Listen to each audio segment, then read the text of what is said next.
This time I didn't drop my fan. Oh, am I doing the introduction? Okay, hello. I'm gonna make you do it. Well, you should have said, hello and welcome to The Cup, the currently unnamed podcast where we're always ready to spill and the tea is sometimes warm. I fucked it up. And come to us first. Where you can come to us for the tea and it's sometimes warm.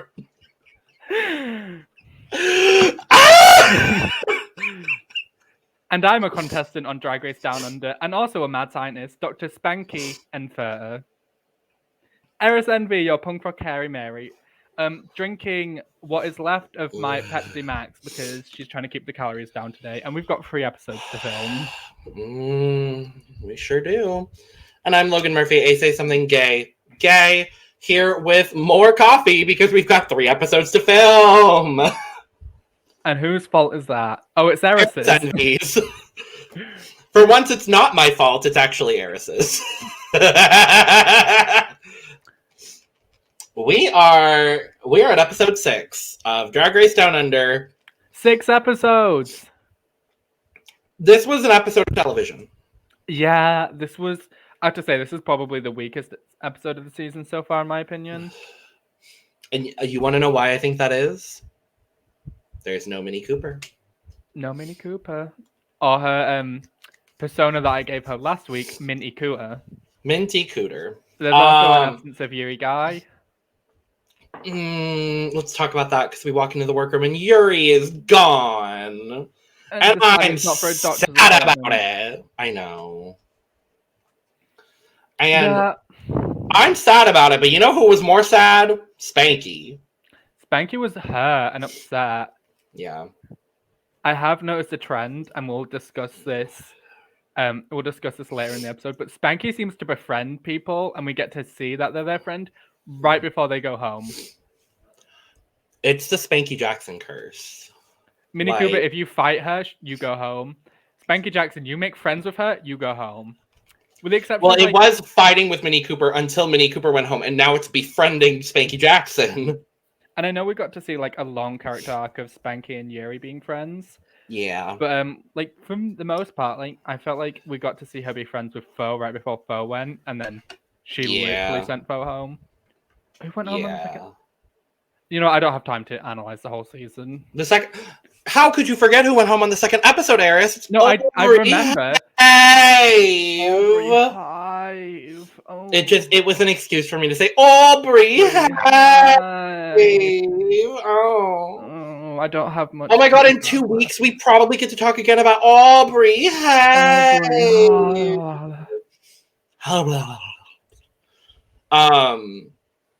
But yes, Spankie is incredibly upset about Yuri going home.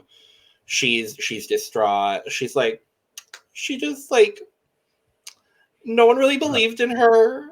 And like, I believed in her. And she's just like a great drag queen. Sad. Or no, Spankie kept using he. I was like, pronouns or whatever. But like, Spankie was like, he's a really good kid. I'm like, okay, Spankie, go off. Go off. Go off, Dad. Pop off, Ate. No, pop off, Father. Yeah, we go back into the workroom the next day, and we get kind of what is then the resolution of Queen and Beverly's situation from the last episode, which I would like to emphasize. We were not shit-talking Queen. Some people may have taken it a different way. All that we were saying in the last episode, go check it out, is that the drama was boring. We're not talking about Queen. We're mostly talking about Beverly's involvement in the drama because it seemed forced. And it's always Beverly that seems to be in the drama. And I was in no way, because there was a comment made, but I was in no way trying to dissent on Queen's feelings or Queen's position or make Queen have to be the matronly figure because of her ethnicity. What I simply meant is that Queen has been sort of the main character of the group, almost, if you will. And Yeah. it was weird to see her take such a different energy into this episode.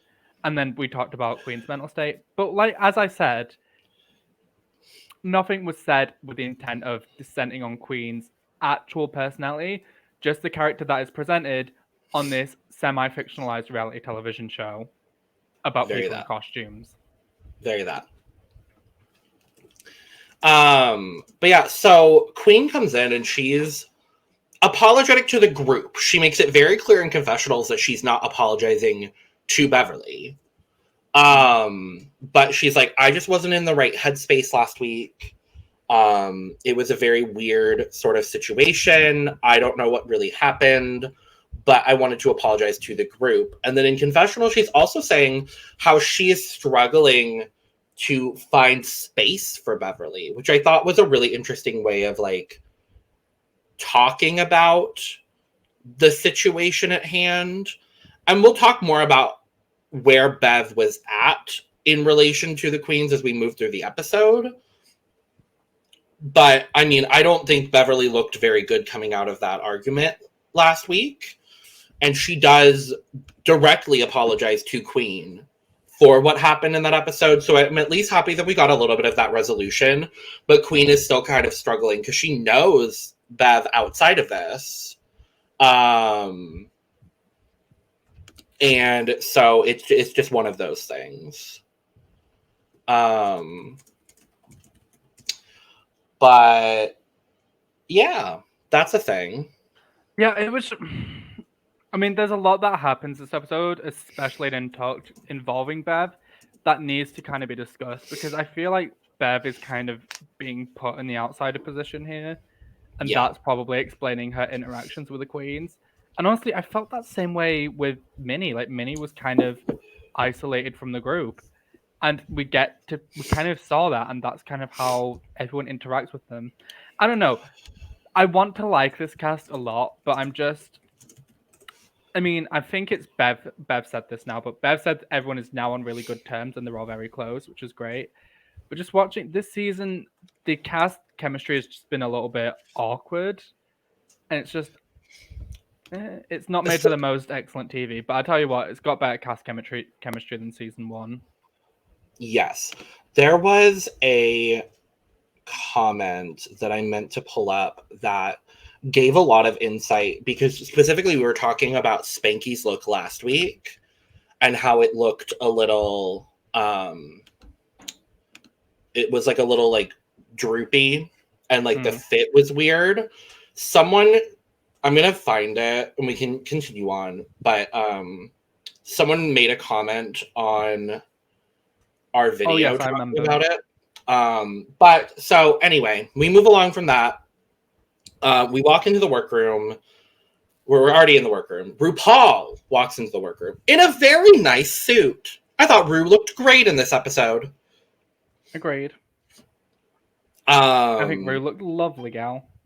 But yeah, so we find out that the maxi challenge for the week is hometown Hunnies. You have to make a tourism commercial for your hometown, or in some people's case, a fictional island off the coast of Australia and New Zealand. I'm so sorry, Aotearoa. We'll talk about it. So, I want to highlight this comment. I just found it from Grant. So thank you, Grant, for the comment saying, I can explain why our Down Under girls have occasional loose-fitting costumes. I know because it happened on the Red for Filth runway. I made Minnie. Down Under was cast last year while New South Wales and Australia and Auckland, New Zealand were in strict, almost Chinese-style lockdown. Our respective governments paid us to stay home apart for 4 essential reasons. One of those essential reasons was takeaway food. The other was alcohol. Needless to say, by December, when people like me started making costumes, we were working on fuller than normal body weight. Most Australians and New Zealanders stacked on a lot of weight during the extended lockdown. I did too, so I understand. Same. Melbourne, Australia was in strict lockdown for 279 days, more than any other place on Earth. On top of that, with the New Zealand border controls during COVID, they all spent 10 days in quarantine hotel rooms where you were locked in the room alone the entire time. Only food was what was selected for you, and you often didn't feel like eating. I know that fact. I know that I've done the 2-week hotel quarantine. It's like a comfy prison cell. I'd say add the stress during filming, and they all lost weight from first made costumes to the actual runway. You also touch on this lockdown as the reason for no other people on set this season. That is most definitely why there are no guest judges. Filming was in January, just as Omicron COVID finally hit Auckland as borders opened. I think the production was aware of this, so they didn't read hard anyone's outfits for not fitting. COVID prevention till vaccination was a very tough time down under, but collectively we all saved tens of thousands of lives by doing it. So please forgive any costumes made first last year for being a bit large. So first of all, thank you for making that beautiful look for Minnie. Yes, because that was like my favorite look of that runway, I believe. One of my favorites for sure. It makes sense. Everything makes sense because I was not aware of I was aware of the lockdown situation in Australia and New Zealand as I have friends who live there. So like I do understand the but situation. We just didn't, I don't think we took into account the magnitude. The magnitude of it. And also probably didn't consider the fact that, you know, how much weight people gained and then also lost throughout lockdown and coming out of lockdown. So that makes a lot more sense now. So and like the fact that this season is even happening, like we love it. And that also does explain a bit to like the cast dynamic, because everyone was just coming out of lockdown having not interacted with other drag queens in a very long time. So that makes a lot of sense now that I like have all of that context. So thank you again, Grant, for all that context. Sincerely, we appreciate it. So, tourism challenge. I love this kind of challenge, and I like this sort of spin. It's been done before, and I can't remember. Drag Race España? It was España, thank you. My initial thought was it was kind of a bit different, but the perfume challenge on season 5 of US. That's where my mind went immediately. But yes, España season 2, they did the video branding challenges. The video branding challenge. Do you like this kind of challenge, Eris? How do you feel about like the commercial challenge as a whole? I tend to like the commercial challenges. I think my favorites are probably from season 12 and season 13 of Drag Race US, because I think those are really good branding challenges in my opinion. So when they had to do like carbonated drinks and the soda. Ruby C. Utica! Oh, how could I forget Utica? The can that you lick for some reason. Yay! Oh, and then Simone's was the Is your blood sugar low? Oh fuck! I forgot about that. Yeah. I do tend to like this challenge. I'm not sure if I'm keen on this particular interpretation of the challenge, because I don't feel like anyone sold me their hometown. I felt like everyone sold me a night out on the hometown, and then Kween Kong sold me the darkest part of her soul. Yeah, I think I agree with you. I think everyone did the brief, which the judges even talk about. Like, everybody did a good job. It's just there was one person for me that sold their hometown the most, and we'll talk about who that is. But yeah, I think when you think tourism, I think the easy route to go is nightlife, because, you know, we're talking about drag queens. This is kind of like their forte in a way. And so I appreciated people like, I guess like Queen to an extent, and like Hannah, who didn't necessarily focus on that, but kind of gave a more well-rounded. But there's also this like really emotional moment in the workroom that for me kind of came like out of nowhere, where everybody's like supporting each other and they're having like a big supportive moment, to which Spankie says, anytime you need me, let me know. My phone is always okay. It's not always on. She was so real for that. Truly. Honestly, Spankie Jackzon is so mother. I just love her. I'm really, really happy that I've kind of come full circle on Spankie, because I remember the promo and episode 1, I remember how much we were not feeling Miss Jackson. And I'm sorry, so Miss Jackson. Happy. Sorry, Miss Jackson. But we I'm so happy that we've come full circle. Hmm. Because she is just so beyond entertaining. She's so... Do you know who she reminds me of, honestly? She's like if Bag of Chips had a soul, if you will. Yes. Like, the looks are always Yes. there, but the character and personality is 100%. Yeah. I feel that, honestly. She gives me also, the person I went to immediately, it's a loose comparison, but I went to Jinx Monsoon. And I think I've said this before on the pod. Like, Jinx's personality and charisma and uniqueness were there on season 5, and her looks weren't always. But it didn't matter because they're, like, Rue is just obsessed with Spankie. Oh, fully. Like, honestly, at this point, we'll talk about our winner picks. I honestly think Spankie is going to win the season. I honestly agree too, and I think it would be incredible to see that happen. To have 2 Kiwi queens win both seasons of Down Under, I'm not mad. But we're in the workroom and we get a cameo Zoom Skype situation with Australian model icon Samantha Harris, who I had never heard of. Me neither, but I think she seems wonderful. She seemed perfectly lovely. And she's like there and she's like, okay, so I heard you guys have to do a branding challenge. Oh, I'm so sorry. Hold on. Branding. Check out our Philippines review. But ding ding. Ding ding ding. And then she's like, say these words, anti-disestablishmentarianism, blah blah blah. And then I was like, okay, is this gonna be a damn joke? And then she's like actually giving really good advice. And I was like, okay, work. She was like, look to the camera. Eye contact is like the number one thing. Bless you. She was like, eye contact's the number one thing. And I was like, wait, this is actually like really good advice. Like, what the hell? Okay, work, diva. So yeah, I thought she was perfectly lovely and wonderful and whatever. And Rue comes into the workroom and basically just tells everyone that they need to stick to their brand. Yeah. She's like, Spankie, what do I think of when I think of Spankie Jackzon? And she's like, a whore. And Rue was like, yes. Correct.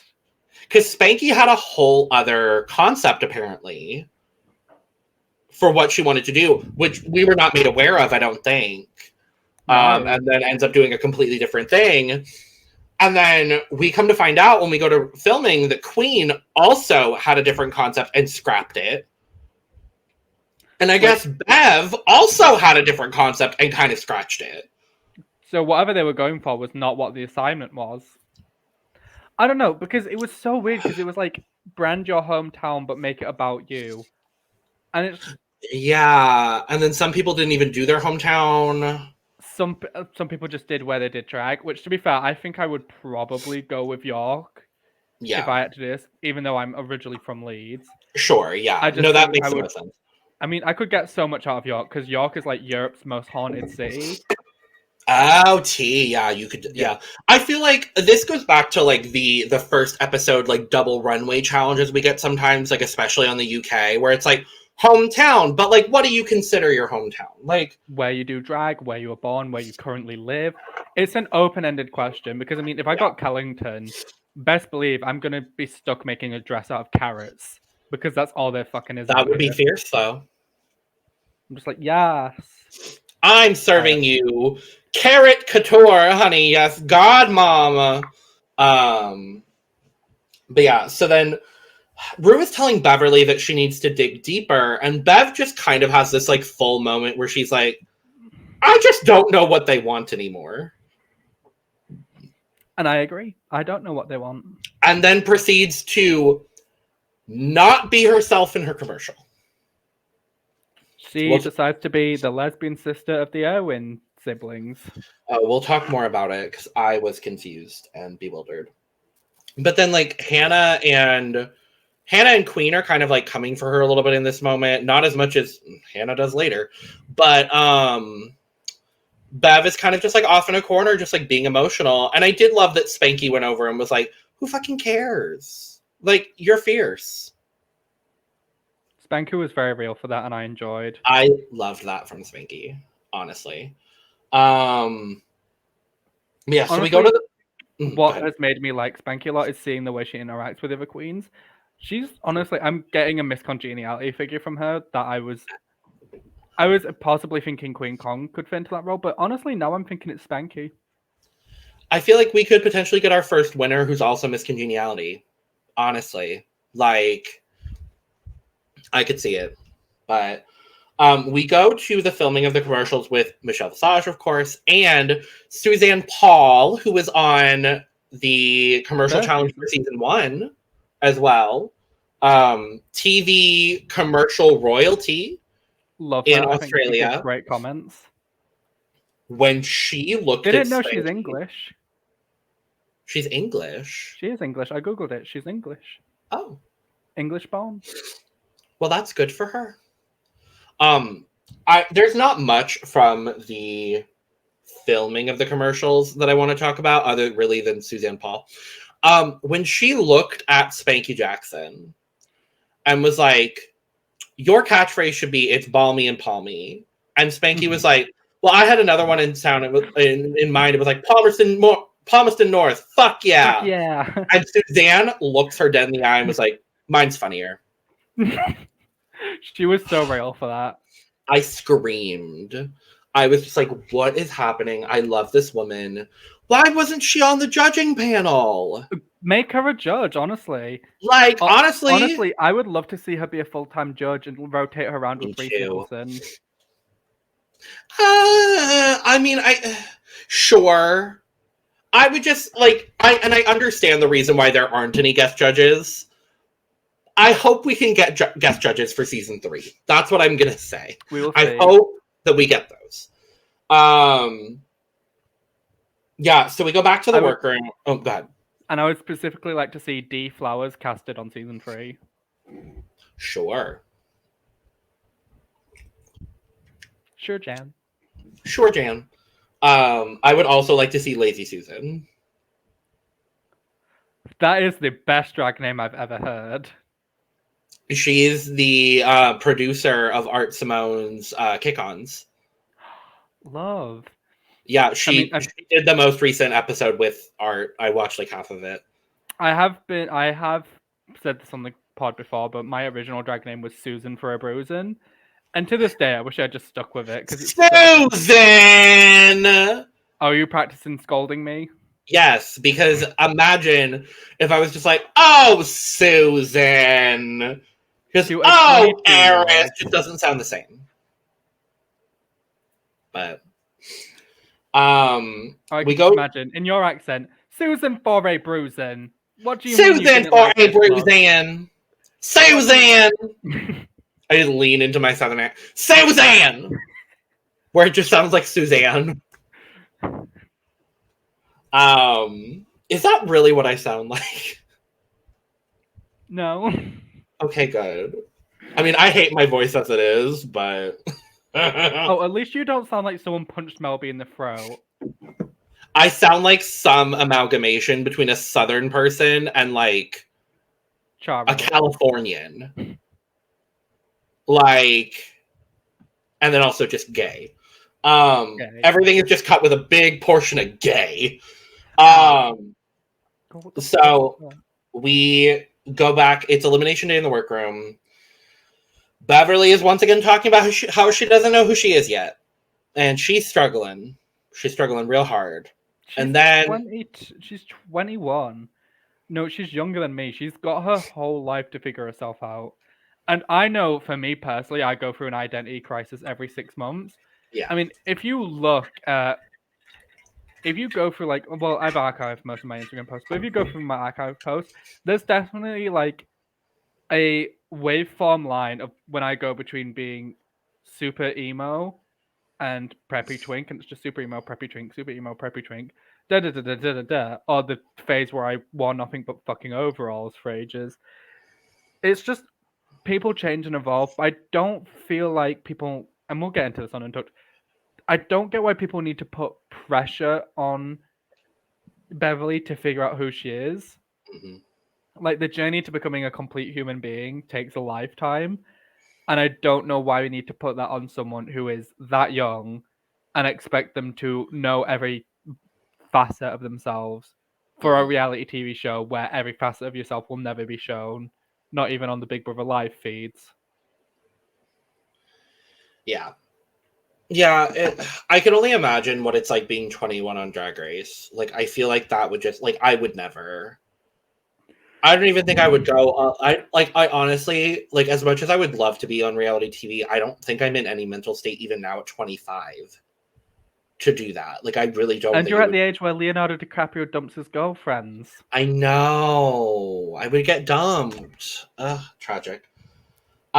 We also get a very emotional conversation with Queen, talking about her sister, who we lost a year into her transition, and talking about like the difficulties that she had with her transition, like not being able to wear the clothing of the gender that she identified as while at home, and how she really did a lot of her transition away from the family, and Queen just like lamenting about how she wishes she could have been there for her more, and like they could have been a fabulous drag duo. And I felt for Queen in this moment. It was very heartbreaking. Yeah. Because I just know that I feel like Queen's sister probably, well, Queen's sister deserved to see the person that Queen became and the drag Yeah. performer Queen became. Yeah. And it's just heartbreaking knowing that they never got to know each other in that way Yeah. because of everything that happened. And it's just, it's tragic. Yeah. Yeah. But that happens. And let's go to the runway. Runway. Actually, I think I put the challenge looks first. So the challenge. So let's dive into these commercials. We're going to start with Kween Kong. This was rough. I didn't think it was all that bad until I watched everybody's commercials. Yeah. What it reminded me of Bombay doing the makeup challenge on the most recent season of Canada's Drag Race. Yeah. It's yeah. It just she showed a lot of her inner darkness and a lot of like she showed a lot of her struggles in what's meant to be a challenge where hello? Sorry, someone was like I thought someone was knocking at the door. In a challenge where we're supposed to be able to laugh, and it just I wasn't able to laugh it because I know we've seen how Kween Kong has been struggling with her mental health. Yes. And it was uncomfortable because I don't want to laugh at Queen's mental health. I want her to. I don't know. I don't know what I'm really getting at, but I really love Queen, and I just don't think she fulfilled this challenge. Yeah. Yeah, I mean, I think she made a commercial for a place, and you know she did the baseline of the challenge. And the place is not real. And the place is not real. Do I want to go to Kween Kong Island? Maybe.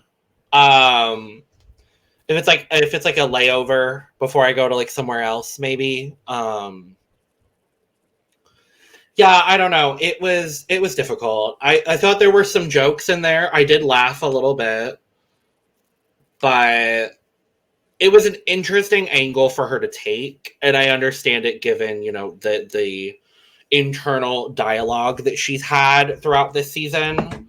And now knowing that, you know, they came straight out of lockdown into this makes me wonder whether Queen should have waited for another season. And I love her, and it's no negative to her, but I'm just so curious. Because she's extremely talented, and I feel like so talented. If she came back a year later, she possibly could have won.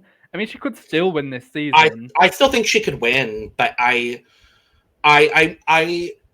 feel like she probably could have performed stronger.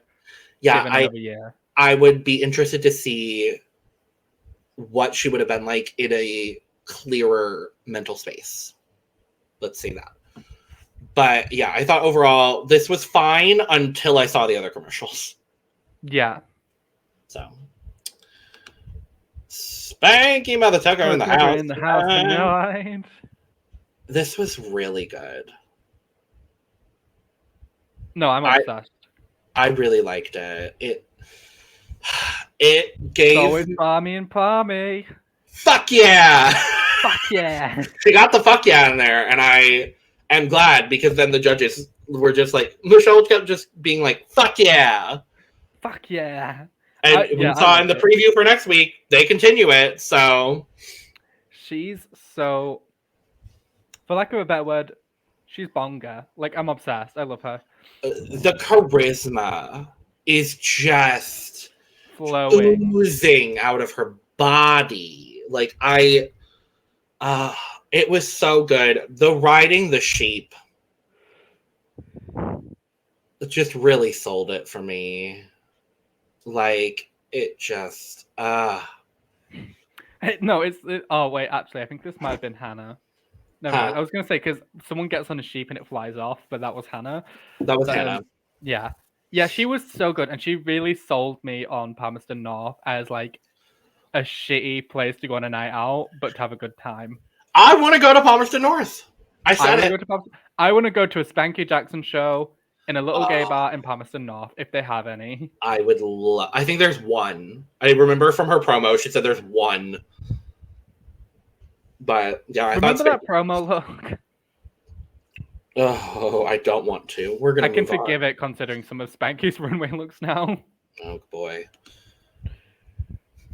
Yes, I strategically chose this photo of Molly Poppinz. I'm looking away. No. It was pretty bad. Yeah, I mean, the bottom three were pretty clear this episode. Honestly, I think it should have been a three-way lip sync. Honestly, I would have agreed with it. I would have been more than fine with it. Molly's another one that just sold me a night out. She didn't sell me Newcastle. She didn't even sell me a night out. She sold me a bus tour. She sold me a hen party bus tour of Newcastle, not including Newcastle. Yeah, I like that she twerked when she froze up, but other than that, I wasn't interested.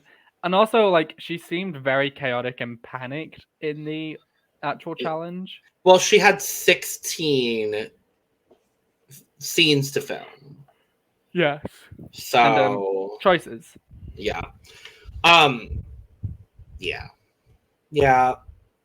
It's so interesting because, like, I don't know if you remember, Eris, Molly won the first challenge. And then has since just, like, faded out of the show.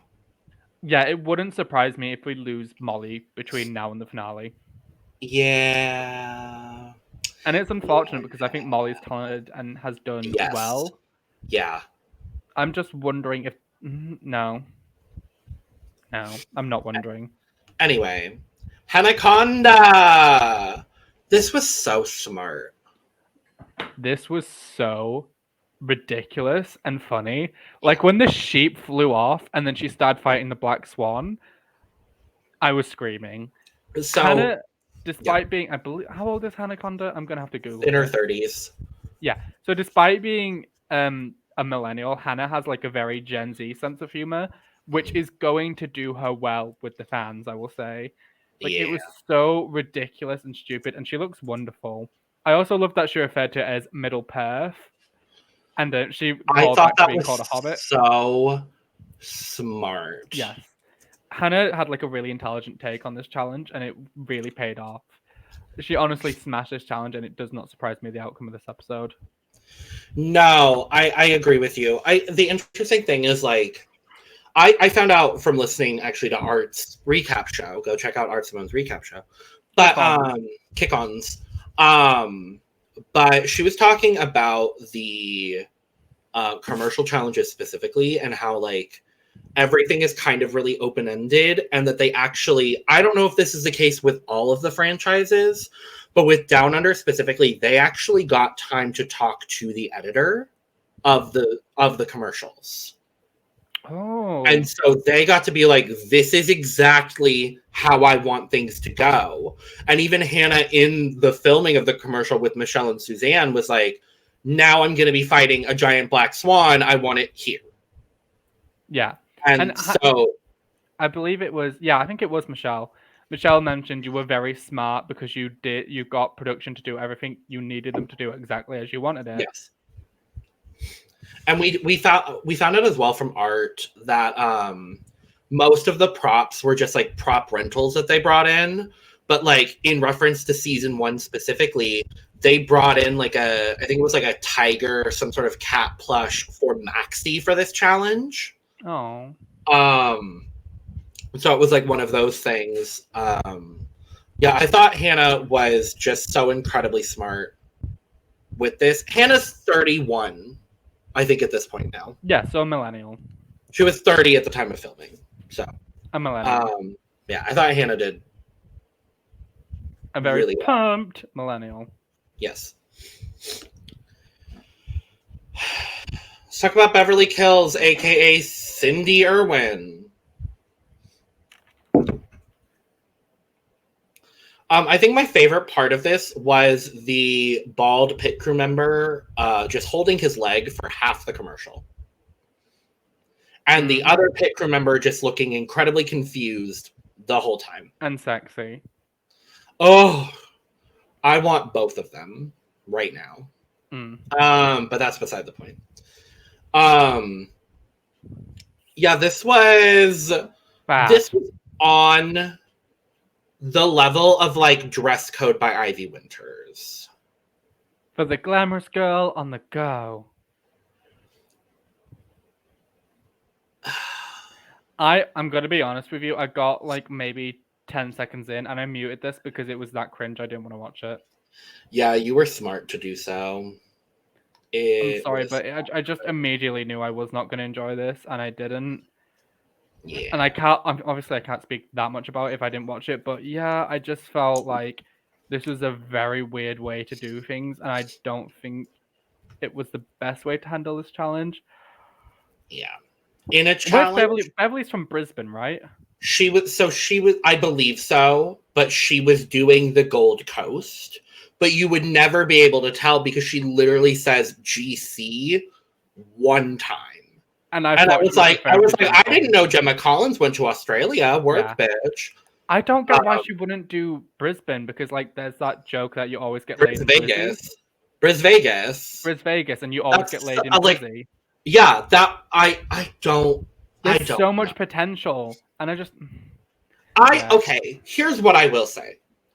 Her initial concept, where she was going to do like because she talks about how the Gold Coast is like the LA of Australia.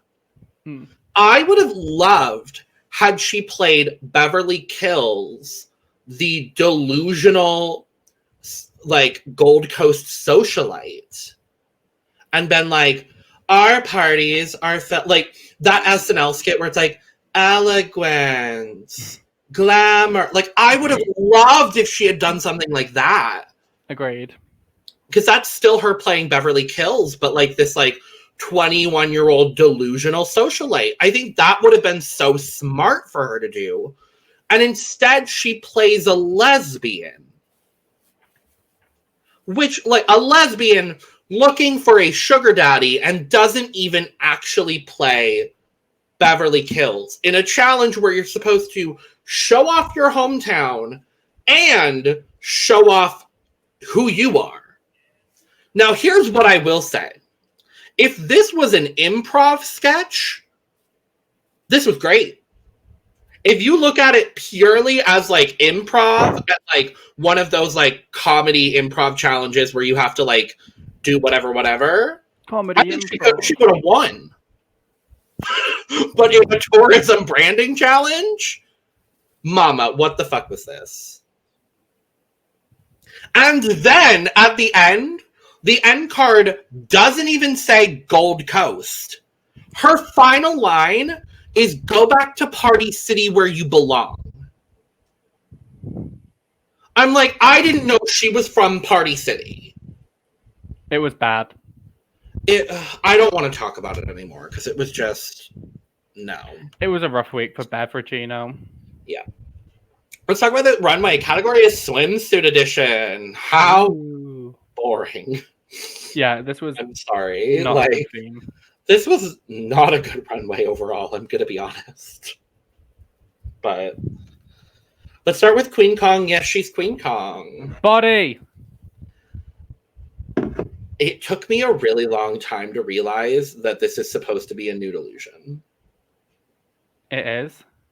It's supposed to be a nude illusion. Oh, baby. So I'm not going to. Oh, darling. I'm not going to give her shit for the nude illusion because I know it is very difficult for queens, specifically queens of color, to get nude illusions that match their body. So I'm not going to comment on that specifically because I know that's very difficult. Because I just love it as if it was just like a shade of brown that's meant to be part of the bodysuit. But now that I see it as like a nude illusion. Me too. If I take away my knowledge of a nude illusion, I think this is perfectly lovely. I don't understand why it looks like toilet paper. Mary. It looks like toilet paper. I'm sorry. I love Queen. But I do love the Ankh. The hair, on point as always. The mug, on point as always. The legs, on point as always. I love the shoe. This just isn't doing it for me, unfortunately, for Miss Kween Kong. Yes, she's Kween Kong. I actually really like this. Oh, good. Okay. Not without knowing that it was supposed to be nude illusion. The body. The body. The body. Childbearing hips. And you know she's a mother of 8. Why? Because she stays eating. She is Octomom.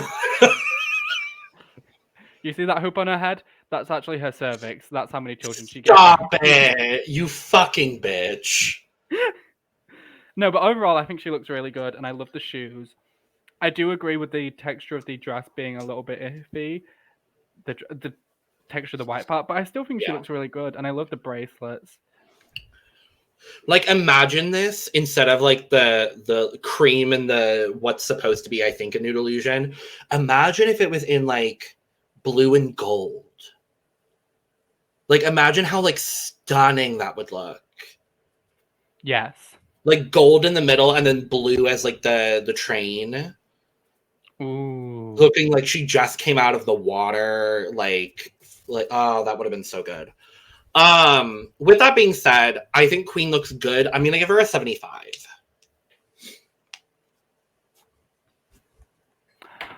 I'm gonna give her an 80. Okay. Actually, no, I'm gonna give her an 88. Why? Okay. Because it's 80 and then an 8 because she ate. Period. I have a lot to say about Spankie. Please go right ahead. From the neck down, possibly the best Spankie has ever looked. I agree. From the hairline up, Mama, what the fuck is that? I agree. Oh, I'm so frustrated because I love Spankie dearly, and every week there's just one element of her outfit that ruins the entire fucking thing. I got a close-up of this wig, as I get a close-up of Spankie most weeks. This wig was cast on season 1 and is now living with the trauma of having survived filming of season 1 of Drag Race Down Under. This wig has gone 10 rounds with Manny Pacquiao. This wig was the wig that was on RuPaul's head when Matthew Anderson dropped a bucket of water on him. Oh. This wig, this wig has seen war. This wig has seen plague. This wig has seen famine. I don't get why Spankie wore this. Like, it's just, yes, it's big blonde hair, but anyone has the ability to go over a wig with a comb and smooth it out just a fucking little. Because this wig, you can tell it's been teased and backcombed, but it hasn't been brushed out enough. And that's why when you get close, it looks thirsty and frumpy and fucked. And I can't even... I know I'm getting angry and I'm getting heated, but that's because I love Spankie and I want Spankie to succeed. Like the shoes, Mama. I love the shoes, and I think the bodysuit and the jacket is done really well. Body. Can we talk about the body? Spankie Jackzon giving you body. Finally. My only thing, and it takes away so much from the look, is this fried, nasty wig. Yeah. Ditto. Like, there's literally nothing else I can say about it because you I said, said so much. You said everything I was thinking. So with that being said, if I gave Queen an 80, I'm going to give Spankie an 80 for the wig. I would give this probably a 90. I'm going to take 20 away for the wig, so it's a 70. Oof. Yeah. Oh boy, Molly Poppinz. It's Molly Poppinz. Rest of the verse. Yeah. Okay, so we got 2 Gold Coast Meter Maid looks this week, Yes. and I had to Google what a Meter Maid was. Still not completely sure. So from what I understand, again, thank you, Art Simone. From what I understand, Gold Coast meter maids were like supposed to be a tourism thing from like the city government of the Gold Coast, being like, hey, stay at our attractions longer. Let me fill your meter for like parking and whatnot. And then apparently just like became a cultural institution. Again, I still don't really understand it. But yeah. This was fine.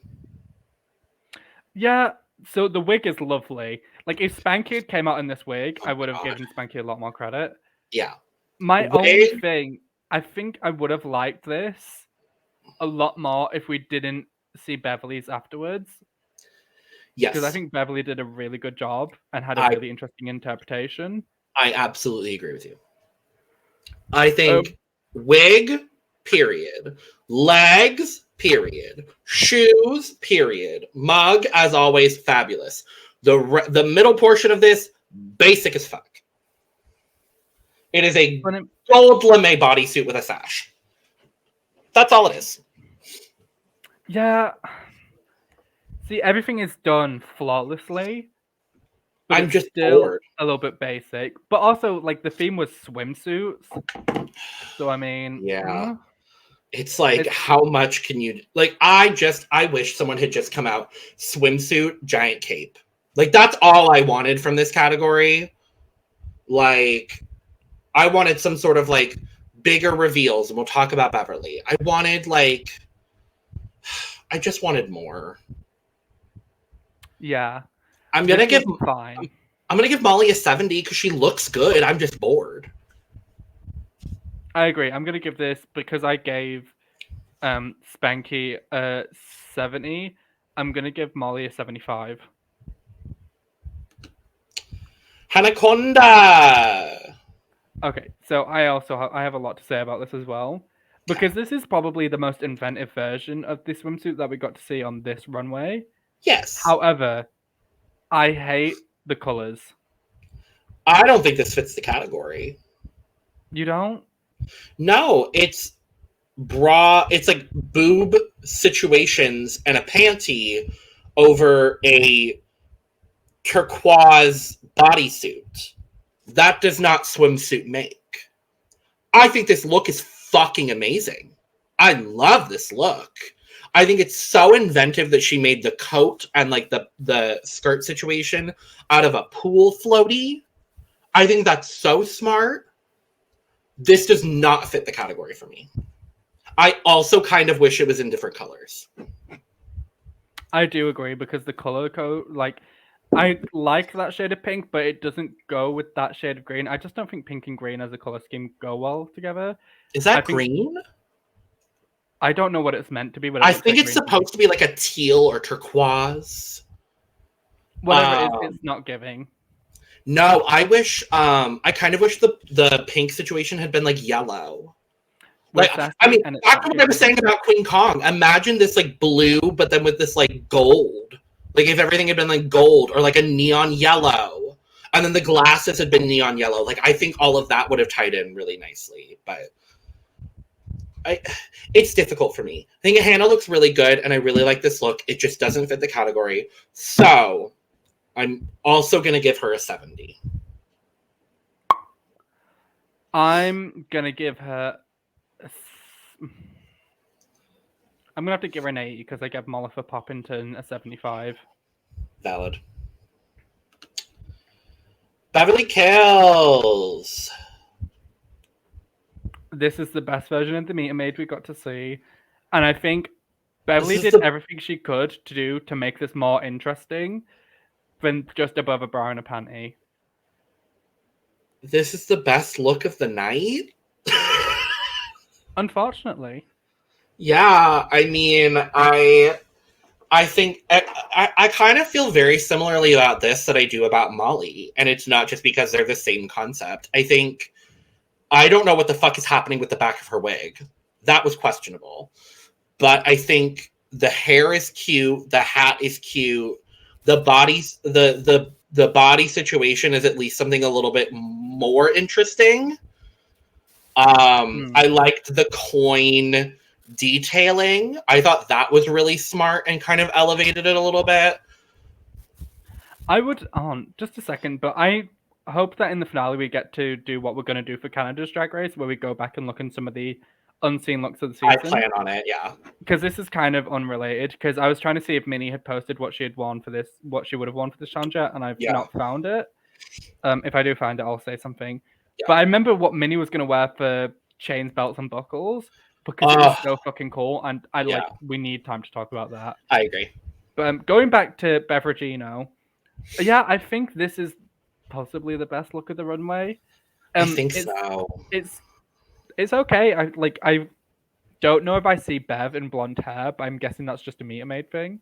I think it's a meter maid thing because Molly also did it, so I'm gonna assume that that's the image that they want to convey.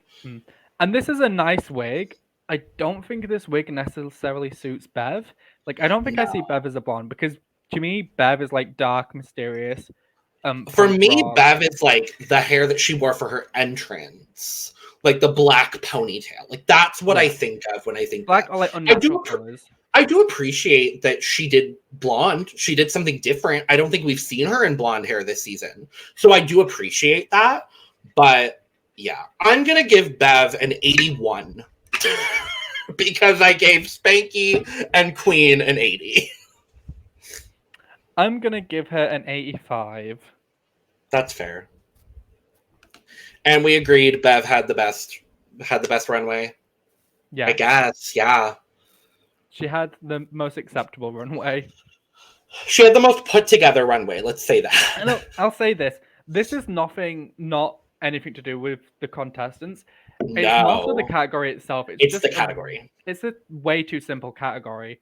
It reminds me of the things they'd ask you to bring on season 2 of Drag Race. I thought the same fucking thing because every week of season 2 was signature drag, show-stopping drag, best drag, award show drag. It's it felt this honestly a lot of the runway categories this season have felt like that. I even felt similarly to that with belts, buckles, and chains. I'm that's so generic. No, I like belt, buckles, and chains, but that's just because I feel like I could have taken that anywhere. Sure. I just feel we've gone through so many runway categories because, again, there are 47,000 franchises of Drag Race happening at any given time. But, okay, so we get the judges' critiques. They ask everybody who should go home and why. Everybody says Bev. Bev says Queen. And then we go to Untucked. And Bev is kind of having a moment, again, where she's I just don't really know who I am. I don't know what they want. And Hannah immediately gets down her fucking goal. Goes in and is you have a wall up. You're not being authentic. Just be who you're going to be. Just be who you're going to be. And just keeps digging in. And Bev is clearly having a moment where she clearly wants support from everybody and it needs that in this moment, and then she starts crying and Hannah's still going in and Bev Queen has to fucking beg her to stop. Well, Queen is give her a second, and Hannah's oh, I'm so sorry, I'm just trying to say, and then Bev straight up just shut the fuck up, fuck off. And I'm glad she fucking did, because there was no need for what Hannah did. No. It really turned me off Hannah as a character. I agree. And I was not impressed. And frankly, if someone gets to tears and you continue picking at them, fuck off. Literally. Like, that's bullying, and I don't give a fuck about whatever the rest Hannah's done this season. I was genuinely disgusted. Yeah, I completely agree. It just, like, it didn't make sense. It was confusing. It made me angry. It made me genuinely angry. And, I mean, Bev did tweet this. I don't remember if I said this earlier on the episode, but Bev did tweet that everyone is on good terms now. You mentioned that, and I hope that Hannah apologized and they reconciled is what I hope for, because Hannah was very fucking wrong for this, in my opinion. I agree. So, well, we go back to the runway. We find out that the winner of this week's challenge is Hannah Conda. I'm gonna say this has nothing to do with what she just did in Untucked. I disagree. I came out of the judging and I looked at my roommate when we were watching it together and I was like, oh, so Spankie's going to have 4 wins. That's honestly where I went. I honestly think Spankie had the best commercial.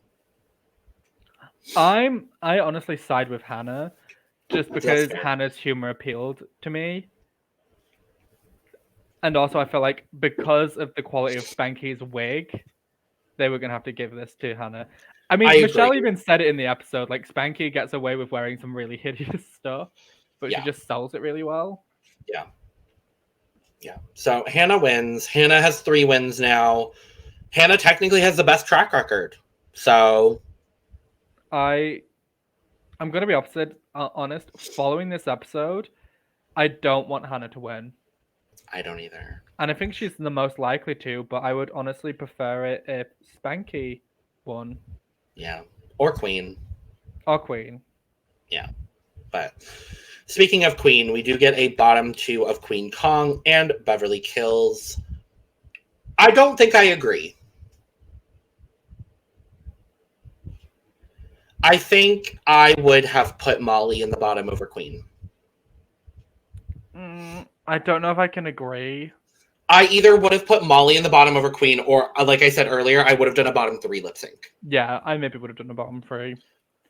Because I honestly thought I thought they were going to do Battle of the Meter Maids. I'm going to be honest. That's what I thought was going to happen.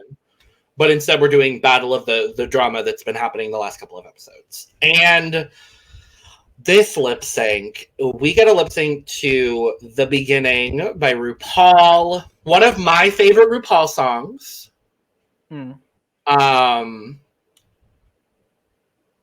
This was a really good lip sync in my opinion. And I understand that it was 90% acrobatics. I still had a really fun time watching this lip sync. I have a lot of thoughts about this lip sync. Please share. Here's the thing. I feel like The Beginning is much more mid-tempo. I don't necessarily feel the need for everyone to be doing flips, tricks, and stunts, because it got to a point where it was just like a little bit crazy. And also, can we get a bigger stage for the Down Under girls? Please. Because so many times when Bev and Queen nearly fucking ran each other over, Queen almost fell off the stage. Yes, and if those two bump into each other, Queen is going to have more momentum and force behind her. Beverly is going to like turn to dust if Kween Kong accidentally... I don't know what that barrel roll jump move is called, but I'm going to call it the barrel roll jump. If she does one of those... The sideways one or the somersault one? Or the flip, the one-handed flip almost falling off the stage one. I don't know. Queen, I love Queen. She has so many stunts in her that I don't even know the names or words for, but like, bitch, go off. I mean, she's a dancer, so like, she's a trained dancer. Yeah. So like, I feel like a lot of that comes from like, clearly she's done acro dance, because that's where a lot of this comes from.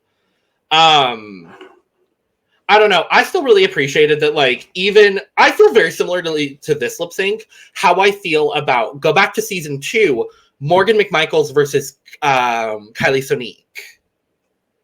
Like, I really love that lip sync because, yes, it's acrobatics. Yes, it's, like, doing the flips and the stunts and whatever, but there was still, like, the core of the lip sync there, and that's how I feel about this lip sync. Like, they were still lip syncing. They both did a really good job. I honestly just feel like they put Queen in the bottom to send Beverly home because I don't know if Molly could send Beverly home. Well, the producers didn't think she could. No. So, but I thought overall, this was really fun. Like, yes, it was chaotic, but it was chaotic. It was a chaotic good as opposed to like chaotic evil. You know what I mean? Or like chaotic neutral. Yes. Like, that's how I felt. I thought this was really good. So, Queen wins. We say goodbye to Beverly Killz. Oh, Beveragino. Beveragina deceased. I would have been more sad if Queen went, so I'm okay with Bev going here. Yeah. It was Bev's time. I like Bev. I think she's a very talented queen. I'm excited for a few years from now when they do Down Under versus the World and maybe she's on and maybe she succeeds. Like, she's got limitless potential, and I'm really excited to see what she does moving forward. So, we're in top 4. Next week is the semifinals, and it's the makeover challenge of a family. That's what it seems like. I don't know. Some of those men were very hot, so I'm excited nonetheless. But I just hate a makeover challenge at Final Four. I hate it. I never like it. The person that I like always ends up going home, and I hope that's not the case. But like, I mean, I can already say with confidence, Spankie is going to be in the bottom. 100,000%. It's just a matter of who's in the bottom with Spankie. And who Spankie potentially sends home. We'll see. Yeah, but... Oh, Spankie never took her in the house. Oh, God. And with that, we've come to the end of our program. Thank you for joining us for Down Under. Bye! Bye. Bosom buddies. Da, da, da, da, da, da, da. Don't remember the words. We stole the interpolation from Brutal by Olivia Rodrigo. Rodrigo? Rodrigo, sorry.